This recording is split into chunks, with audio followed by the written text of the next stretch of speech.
mamaya, si Roxanne, di ba may binili tayong mga notebook?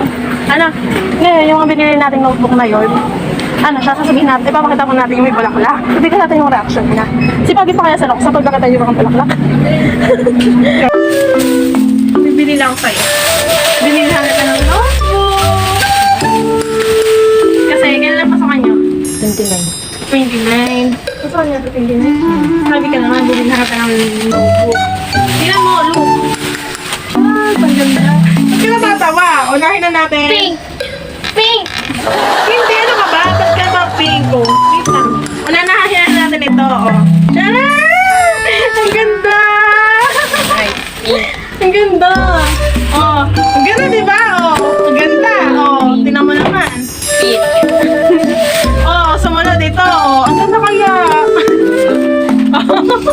Oh, may butterfly pa, di ba? Ang ganda.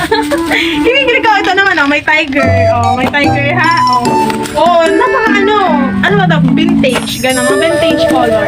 Oh, di ba? Pero ang pinaka gusto ko sa lahat, ito.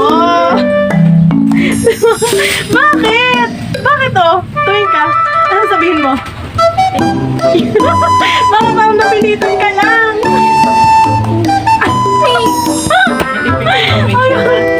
Orange yun, Gusto no? na mo. Gusto mo yan. Gusto mo na. Pink and pink yan eh. Oo. Dahil sa... Oh, ano masasabi mo? ito ang pink ha? Ano masasabi mo? Oh, orange yan, hindi yan pink. Ano masasabi mo? Ang ganda.